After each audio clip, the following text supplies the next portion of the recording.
Okay, Ricardo. Yes. Now you're gonna be out here, man, and you're gonna be showing the brother. Hold on, let me make sure I'm taking. Okay, stop. Ricardo. I got you. Man, you're gonna be out here, and you're gonna be showing the brother you out here. You videotaping everything, and you're gonna be showing the brothers the secrets of the land. Okay. And I'm depending upon you, brother, get your videos out to your documentaries and letting everybody know exactly what's going on here today. Okay, brother? Okay. So now what's happening here? We down here at the place where where John was actually baptizing people. Now this here, and most people don't know what this is. They walk down here, you know, you see the river, right? We see the river down there.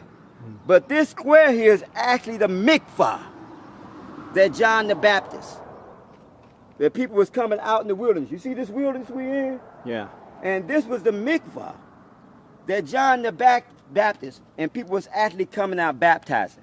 And the river, the actual river, was extending all the way down. See all that green grass? Mm-hmm. That was the actual river.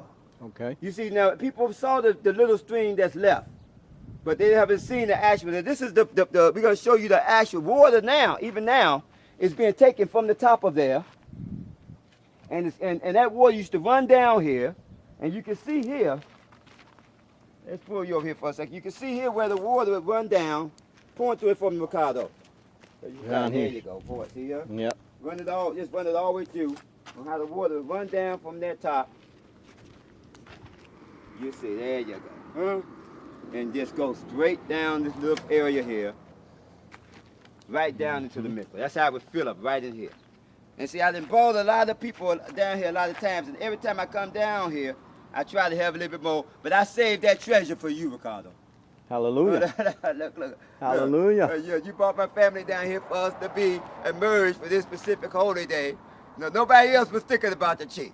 You know what I'm saying? But Ricardo said, okay, chief, I'll take you and your family there, huh? So I'm saying this is one of these little secrets. Everybody walk by here, Praise be but I Yahweh. never to today explain what this is. So this is the actual spot. Praise to the Most High. You see where John was baptized. And if you go up to Zion, when you go up to Zion, I show you a smaller one. Because see, Zion, the word Zion itself means swim in as. The name Zion is based on a mikvah or a baptismal pool. That's where that comes from. You see, so the very name of Zion was named after this. And this is one just like this that was in Zion that's been blocked off. And they made it smaller. Okay. The tower that's in Zion now, when the tower, it was this mikvah. You see, just like this one here. And they built, but it's a portion of it that's there that's still left that they didn't put the tower on. Okay. And I always point people to that when I give them a tour of Zion. Okay. I always point to that mikvah and let them know that this is the name, this is what the place is named. See, every place wasn't named just because, we give names today because they sound good. You follow me? But back then, people gave names because it meant something. You see, so the place of Zion meant mikvah. And so the people, when they would come, the priests would anoint themselves there. What would happen was that John and the people had defiled themselves in Jerusalem. And they wasn't being righteous. And the priests and everybody defiled themselves. And John called people out here in the wilderness to repent and be baptized. You see, so this is where the area where people really could get a grasp and understanding. And eventually, he was calling people there. And then eventually, the brothers that believed came and they built this for him. You see, eventually he was calling people in the river there because there's two ways that you can be anointed or you can be immersed or you can be purified. By a river water or by natural rainwater. You see, and the mikvahs would catch either the river water through this here or the natural rainwater that would be caught in this square. And during Passover, that water would be there after the rainy season in order for people can maintain themselves. But here we have a constant water flow that would actually be coming from the river.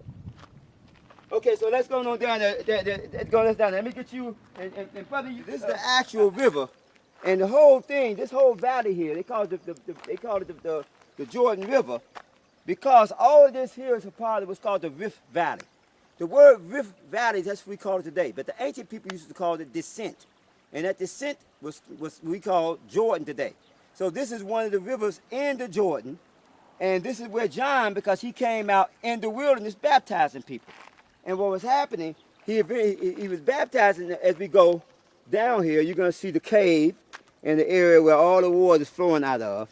And let's continue to walk just a little bit more. You're saying this tank is where they're storing it. Yeah, right. Move over a little bit more. You can see the tank where they're storing the actual water from that's flowing out of here that was filled the mikvah. You see the mikvah there, right? Water would run from, you know what I'm saying, that mikvah area down that hill or down and it filled the mikvah. Okay. But they took that ancient thing, and you see, look at that. I'm going to show you. Come on. Okay. You see where the water's coming from? Look at the water. You see the white pipe? Yeah. That white pipe, where's the source of it? Rather than it going up, it would continue to go up. Down. So it's water in that pipe. That water was coming filling that mikvah. That's deep. You follow me? So they taking it from there and filling that container up there. And I'm gonna zoom in on that dark stuff there. Hey Ricardo, I see you catching. You're zooming in there on the height of how high this river was. Now you can see the dark part right there. And you can see how high the river was in reference to what it is today. And this lets you know how high this river actually was in reference to the dark mark here in the water line that you can actually see. You see, so the proof is in the what? The proof is in the pudding. YAHUAH. Okay, but I got you there, huh?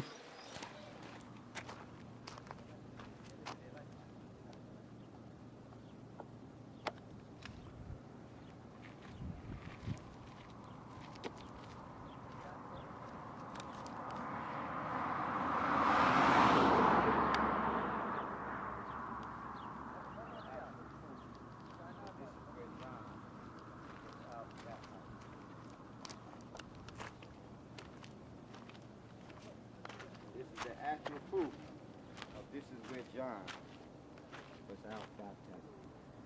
This ancient mikvah right here in the river Jordan, where John was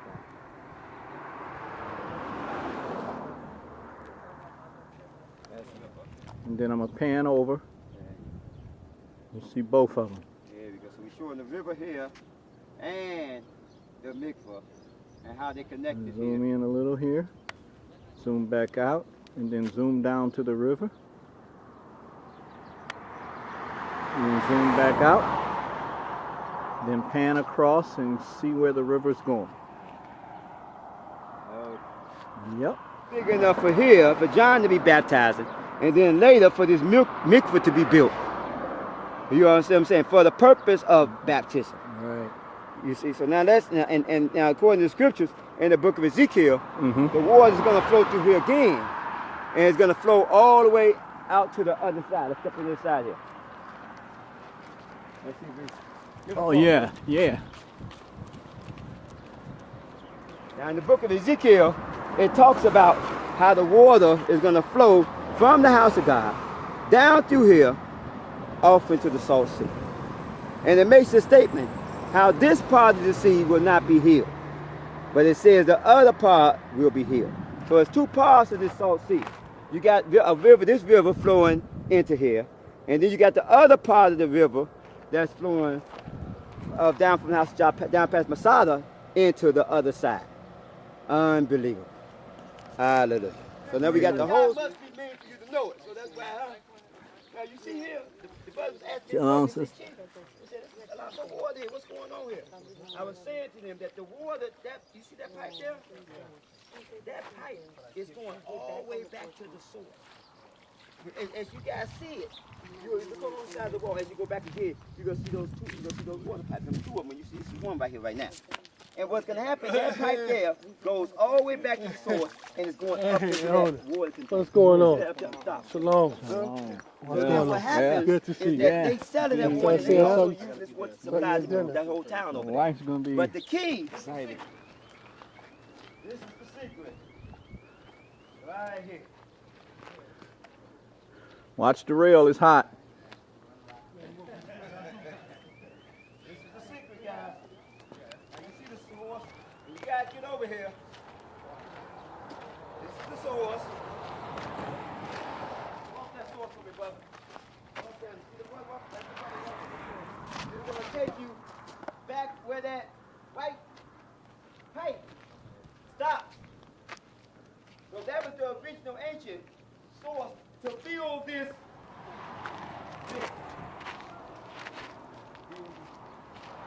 That the ancient people call it what? Okay. And you know what mikvah, your Jewish background. You know what mikvah is, don't you? Yeah. Okay, explain, brother, what the mikvah is. Before every Shabbat. And see, this is the proof that this is where John baptized people. See, this is the proof that this is the river, the place where John baptized people. Because Zion, the word Zion means what? Who? Swim in ass. They don't keep the Shabbat. I got caught, I'm gonna whisper now.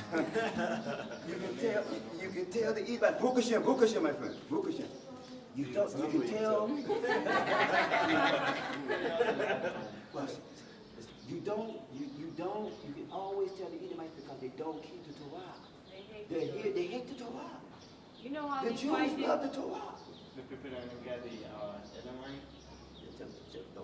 Everyone, this is the thing, that hates the Torah is a what? What are they doing here? What are they doing in the land of Israel? If they don't know the Torah. Do you love Torah? Huh? Do you love the Torah? Yes or no? Right. Do you love the Torah? Yes or no? Well, that's my point. Everyone here that don't love the Torah is an Edomite. Did you hear me? Why be in the land of Israel? Because the Jews came back to this land for what? Did your parents come back to this land? Did your parents love the Torah? You follow me? You've been infected by the Edomites. Your parents that came here that loved the Torah, you mean they sacrificed everything where they were at because they love the Torah. The Edomites are taking over this country, and they're trying to teach everyone here to hate the Torah. They're infecting you. You follow me? And we're trying to teach you to what? What are we trying to teach you to give? What are we trying to teach you to do what? To love the Torah. Come on. Hold on, John. Don't let them do it. Hold on.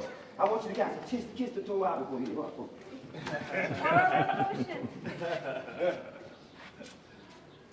I like that scarf, man. No, thank you. Everything all right? You doing? What's up, man? You feeling better today? Now you're a Jew again. Now we here. Now I tell my brothers, and this is a what? A Torah revolution. What's the handshake for the Torah revolution? Kavod, Shalom, Ahava. Kavod, Shalom, Yahweh.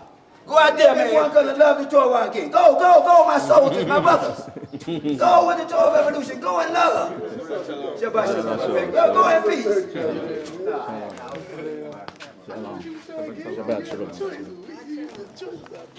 Ricardo! Man, you made it back.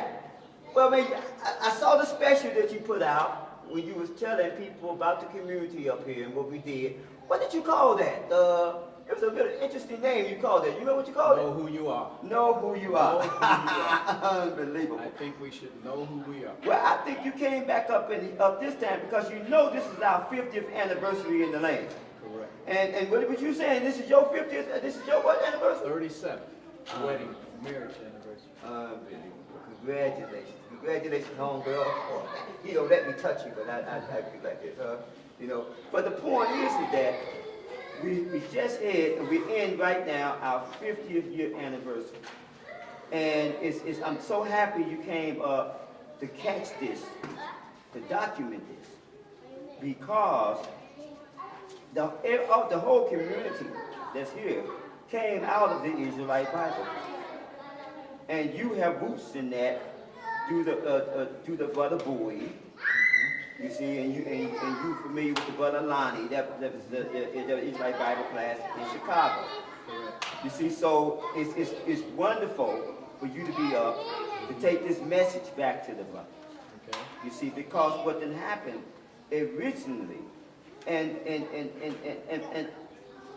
I just heard this story as a young man, because I wasn't there. Who was there that told me the story was Elder YAHUAH. Now, Elder YAHUAH was in the Israelite Bible class. And he was there when Ben-Amin attended the class. Now, who was the teacher of the class, of course, was Prasies. And his reader was Brother Tate. You see. And but before Brother Tate, the main person was YAHUAH. So what ended up happening was that when Ben-Amin first came to the class, because Ben-Amin, and this is from the mouth of YAHUAH, Elder YAHUAH, Ben-Amin would go from place to place to place. You know, he wasn't attend one class. He would go from one Israelite Bible class to another Israelite Bible class. That I understand that he was going to Rabbi Matthew's class, and then he would also go to Prince Yaakov's class, and he would pick up and he would go to the Israelite Bible class. These were the major Bible class, Hebrew Israelite classes in the city. That I understand his main class, because that the person that gave his name was actually Rabbi Reuben. And you will see a video of me with Rabbi Reuben, and he told me about how he named him and why he named him. That's an interesting story. And hopefully we can get off into that bit of history. The point is that when Ben-Amin attended the Israelite Bible class, the reader at that time was Brother Bowie. Later on, he became known as YAHUAH. But in the Israelite Bible class, he was Brother Bowie. I'm not talking about little Bowie, I'm talking about big Bowie now. That's the difference.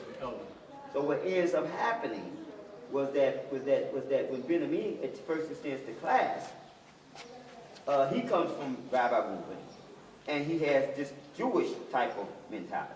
You know, it's black Jew mentality. He had the little tick-ticks on the side, you know, when he was wearing the Jewish people wore. And so the brothers, you know, they looked at him as if he, you know, was a part of these black Jewish people.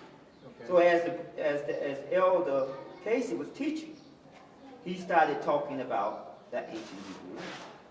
Now, when he talked about the ancient Hebrew language, he wasn't talking about the language that Ben-Amin thought was Hebrew. He was talking about the language that everyone knows today is actually ancient Hebrew. Because Elder Casey was talking about ancient Hebrew that is known in America as ancient Cherokee. And a lot of people before then, when his teacher, or the class that Elder Casey came out of, was Chief Crowdy. We call him Chief Crow. But he came out of Chief Crowdy. And Chief Crowdy had classes all over the country. When his community, you know, broke down, Elder Casey was the one that was in charge of the community in Chicago. Okay. But originally he was under Crowdy. Okay. You see, so what ends up happening, and Crowdy, he goes back to slavery. And what happened is that during the time of slavery, the Most High visited him. And the Most High gave him a message that it was time to enlighten our people as to who they were, and to start building his people. So Elder Crowdy went out, or we call Chief Crowdy. Well, he went out and he actually started teaching. Elder Casey heard his teachings in Chicago, and he set up a branch of him in Chicago. So that whole concept of that was centered around what is called Black Indians. All that came out of Black Indians and of the children of Israel being in America before the slave trade. See, the Most High had brought certain children of the house of Joseph, which I represent, to America. And they were able to actually hold on to a little knowledge, because they fought the so-called Americans or the Europeans under the name of most people call them Buffalo Soldiers today, but they were Maroon soldiers, the Maroons, and they fought, and some of them got caught, but they were fighting up until the American Revolution. You see, and then what happened when the actual slave trade started? You had the first slaves that were enslaved was the black Indians. You see, were the Indians. And they say the Indians were the first, but actually the black Indians were the first. And they moved a group of our people from there. The first slave trade wasn't the African transatlantic slave trade. It was the slave trade taking Indians, black Indians, to Europe.